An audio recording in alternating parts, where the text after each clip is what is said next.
अस्सलाम वालेकुम गाइस। दी aptitude coaching में खुश आमदीद। पीएसटी जेईएसटी के लेक्चर में अब हम शुरू करने जा रहे हैं जनरल इन्फॉर्मेशन ऑफ केमिस्ट्री। तो केमिस्ट्री के हमने बहुत सारे टॉपिक्स पढ़े, समझने के लिए अब हम जनरल इन्फॉर्मेशन मुकम्मल दे देते हैं आहिस्ता आहिस्ता 2-3 लेक्चर्स में, ताकि पूरा का पूरा केमिस्ट्री का कोर्स 2-3 लेक्चर्स में कवर हो जाए और उसके बाद हम दूसरे सब्जेक्ट शुरू करें। तो चलिए शुरू करते हैं जनरल इन्फॉर्मेशन ऑफ केमिस्ट्री। तो यहाँ पे देखें पॉइंट्स हमने बनाए हैं, तो उनको गौर से सुनिए ताकि आपको कॉन्सेप्ट भी क्लियर हो जाए, बैकग्राउंड नॉलेज भी मिले और उसके साथ साथ पॉइंट्स भी आपको मिल जाएं। तो सबसे पहले है ऑर्गेनिक केमिस्ट्री क्या होती है। Organic chemistry deals with hydrocarbons, यानी वो कंपाउंड जिसके अंदर कार्बन के साथ हाइड्रोजन मिला हुआ हो और वो हाइड्रोकार्बन्स बनाए, तो उसकी स्टडी हम ऑर्गेनिक केमिस्ट्री में करते हैं। इनऑर्गेनिक केमिस्ट्री क्या होती है। केमिस्ट्री और inorganic chemistry deals with compounds other than hydrocarbons, यानी कि हाइड्रोकार्बन्स को छोड़ के बाकी जो भी कंपाउंड हैं उनकी स्टडी हम इनऑर्गेनिक केमिस्ट्री में करते हैं। अब हम चलते हैं कि मुस्लिम पीरियड कहाँ से कहाँ तक चला। मुस्लिम पीरियड, जिसको हम अल-केमी कहते हैं, इज़ फ्राम 600 to 1600 AC। तो मुस्लिम पीरियड जो है वो 600 to 1600 AC, यानी ये ईस्वी सन है। और रोमन्स ने क्या किया, हम मुस्लिम क्या किया वो बाद में पढ़ते हैं। तो रोमन्स ने क्या किया, रोमन्स इम्प्रूव्ड मेटालर्जी, यानी कि मेटल को किस तरह से उसके ओर से निकाला जाए, उनके तरीक़ों को रोमन्स ने इम्प्रूव किया। इंट्रोड्यूस्ड इनेबलिंग ऑफ पोइट्री, और पोइट्री की इनेबलिंग को इंट्रोड्यूस कराया। अल्केमिस्ट यानी जो मुस्लिम साइंटिस्ट थे, tried to change base metals into gold, यानी जो सिल्वर वगैरह जो बेस मेटल थे दूसरे, उनको गोल्ड में कन्वर्ट करने की कोशिश की अल्केमिस्ट ने। इसके बाद Jabir bin Hayyan 721 to 803 is known as father of alchemy. Alchemy का फादर जाबिर बिन हयान को माना जाता है। और उसने क्या किया, he prepared nitric acid, hydrochloric acid and white lead. उसने नाइट्रिक एसिड, हाइड्रोक्लोरिक एसिड और वाइट लेड प्रिपेयर किया। एक्सट्रैक्टेड मेटल्स फ्राम ओर्स, यानी ओर्स जो होते हैं ज़मीन से जो निकलता है उसमें से मेटल्स को निकाला। Gave method of dyeing cloth, और कपड़ों को रंग करने का तरीका सिखाया। ये जाबिर बिन हयान का काम था। उसके बाद आता है अल Beruni 973 to 1048। He determine densities of different substances, इसने मुख्तलिफ सब्सटेंसेस की डेंसिटीज़ को डिटरमाइन किया। अल राज़ी, ये भी एक मुस्लिम अल्केमिस्ट था, 862 to 930। He used opium as an anaesthesia, इसने ओपियम को पहली मरतबा बेहोशी की दवाई के तौर पे इस्तेमाल किया। He prepared alcohol bye fermentation, इसने फर्मेंटेशन की मदद से अल्कोहल को पैदा किया। इब्न सीना 980 to 1039।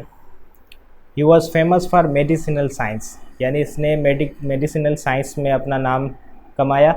स्टडीड मिनरल्स, और मिनरल्स को स्टडी किया। अब आते हैं मुस्लिम अल्केमिस्ट के बाद मॉडर्न केमिस्ट। इसमें रॉबर्ट बॉयल जो है, इसको फादर ऑफ मॉडर्न केमिस्ट्री माना जाता है। Robert Boyle, father of modern chemistry. J Black prepared carbon dioxide. अब कार्बन डाइऑक्साइड किसने प्रिपेयर किया, जे ब्लैक ने। J Priestley discovered oxygen, sulphur dioxide and hydrogen chloride. J Priestley discovered oxygen, sulphur dioxide and hydrogen chloride. Scheele discovered chlorine. Cavendish discovered hydrogen. Lavoisier discovered oxygen, max 1/5 of air, यानी Lavoisier ने ये discover किया कि oxygen जो है वो air का 1/5 है, यानी 21% तकरीबन है। तो इस तरह से लेवोजियर ने यह डिस्कवर किया था कि oxygen max 1/5 of air. John Dalton gave atomic theory of matter. ये जॉन डाल्टन ने जो एटॉमिक थ्योरी ऑफ मैटर दी थी, जिसमें उसने बताया कि एटम टूट नहीं सकता, एटम दिख नहीं सकता, लेकिन एटम तो टूट सकता है। तो ये थ्योरी बहरहाल जॉन डाल्टन ने एटॉमिक थ्योरी जो दी थी मैटर की। Noble gases were discovered by Ramsay and Rayleigh, ये हमने पीरियडिसिटी वाले चैप्टर में बताया था। Noble gases were discovered by Ramsay and Rayleigh. J Berzelius gave idea of symbols formula chemical equation. Symbols formula chemical equation, ये तीनों जो चीज़ें हैं इनका आइडिया जे बर्जेलियस ने दिया था। Scheele discovered chlorine, Cavendish discovered hydrogen, Lavoisier discovered oxygen makes 1/5 of air, John Dalton gave atomic theory of matter, noble gases were discovered by Ramsay and Rayleigh, and J Berzelius gave idea of symbols formula and chemical equation. अब आते हैं Mendeleev की तरफ। Mendeleev arranged elements in periodic tables. सबसे पहले periodic table में arrange करने वाला एलिमेंट को जो अरेंज करने वाला है वो मेंडलीफ है। J Thomson discovered electrons in 1897। J Thomson discovered electrons. Rutherford discovered nucleus and atomic structure, यानी एटम का न्यूक्लियस और एटॉमिक स्ट्रक्चर रदरफोर्ड ने डिस्कवर किए। Henri Becquerel discovered radioactivity. Henri Becquerel ने रेडियो एक्टिविटी डिस्कवर की। Goldstein discovered protons in 1886। Goldstein discovered protons in 1886। James Chadwick in 1932 discovered neutrons. James Chadwick discovered neutrons in 1932। Marie Curie and Pierre Curie discovered radium from pitch blend. ये pitch blend एक और था जिसके अंदर से radium निकाला गया। Marie Curie और पेरी क्यूरी ने ये डिस्कवर किया। मास of an electron is 9.01 multiplied by 10⁻³ kg। Mass of an electron, electron पे नेगेटिव चार्ज होती है, उसका मास है 9.01 मल्टीप्लाइड बाय 10⁻³ kg। ये लाइटेस्ट होता है, ये लाइटेस्ट है, लेकिन प्रोटॉन और न्यूट्रॉन और इलेक्ट्रॉन तीनों में से, तो प्रोटॉन और न्यूट्रॉन से ये लाइटर है, तो इन तीनों में से ये लाइटेस्ट हो गया। So mass of an electron 9.01 multiplied by 10⁻³ kg। इस पे नेगेटिव चार्ज होती है जो कि 1.602 मल्टीप्लाइड बाय 10⁻19 कूलम के बराबर होती है। Mass of proton 1.672 multiplied by 10⁻27 kg है। इसको गौर से सुनिए, इनका फ़र्क भी देख लीजिए। Mass of proton is 1.672 multiplied by 10⁻27 kg। इसके ऊपर भी चार्ज 1.602 मल्टीप्लाइड बाय 10⁻19 कूलम होती है, लेकिन इस पे ऊपर पॉजिटिव चार्ज, इसके ऊपर नेगेटिव चार्ज होती है। दोनों बराबर होती हैं, इस वजह से एटम न्यूट्रल होता है। Mass of neutron is 1.764 multiplied by 10⁻24 kg। Mass of neutron is 1.764 multiplied by 10⁻24 kg। इसके ऊपर चार्ज कोई नहीं होती, ज़ीरो होती है। और रेडियो एक्टिव रेज जो है वो 3 टाइप्स के होते हैं। अल्फ़ा रेज, जिसको इस निशानी अल्फ़ा से शो किया जाता है। बीटा रेज, जिसको बी की तरह जो निशानी है बीटा, इससे शो किया जाता है। और गामा रेज, इसको इस निशानी से शो किया जाता है, ग्रीक लेटर गामा से। अब अल्फ़ा रेज क्या होते हैं? अल्फ़ा इज़ पॉजिटिवली चार्ज रे। अल्फ़ा पॉजिटिवली चार्ज रे है। सिमिलर टू हीलियम न्यूक्लियस, ये हीलियम के न्यूक्लियस के जैसा है। इट्स मास इज़ 4 AMU, इसका जो मास है वो 4 एटॉमिक मास यूनिट है। और ये लेस पेनेट्रेटिंग है, यानी ये जिस्म में दाखिल होने की सलाहियत कम रखता है। ये अल्फ़ा रे जो है वो बीटा और गामा दोनों में से भारी रे है। बीटा रे क्या होता है? Beta is negatively charged, more penetrating. ये बीटा जो है चार्ज इसके ऊपर नेगेटिव होती है, और ये हीलियम न्यूक्लियस यानी अल्फ़ा से ज़्यादा पेनेट्रेटिंग होता है। उसके बाद आते हैं gamma rays. Gamma has no charge, gamma के ऊपर चार्ज कोई नहीं होती। हाईली पेनेट्रेटिंग, ये हाईली पेनेट्रेटिंग, जिस्म में दाखिल होने की सलाहियत इसके अंदर बहुत ज़्यादा होती है। It can cause and treat cancer, यानी ये कैंसर का काज भी बनता है और इसको ट्रीट भी करता है। मेडिकली हम इसको ट्रीट करते हैं, अगर आमतौर पे लग जाए तो ये कैंसर का काज हो जाता है। उसके बाद है quantum theory was given by Max Planck. Quantum theory was given by Max Planck. उसने ये कहा था कि इलेक्ट्रॉन जो है वो एक ख़ास अमाउंट ऑफ एनर्जी एब्जॉर्ब या रिलीज़ करता है जब हायर टू लोअर या लोअर टू हायर लेवल पे जाए। तो quantum theory was given by Max Planck. Law of conservation of mass was given by Lavoisier and was proved by Landolt. ये Lavoisier ने law of conservation of mass दिया था, इसको prove किया था लैंडोल्ट ने। Law of multiple proportion was given by John Dalton 1803। Law of multiple proportion was given by John Dalton. Law of constant composition or definite proportion was given by Louis Proust. Law of constant composition and definite proportion was given by Louis Proust and confirmed by J.J. Berzelius. J.J. Berzelius ने उसको confirm किया। Law of reciprocal proportion was given by Richter. Mass and energy equation was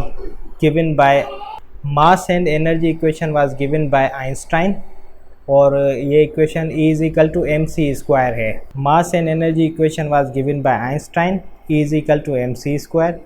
atomic number is denoted by Z, discovered by Moseley. ये Moseley ने atomic number discover किया और ये Z से show किया जाता है। और Z is equal to P और E, यानी कि नंबर ऑफ प्रोटॉन या नंबर ऑफ इलेक्ट्रॉन।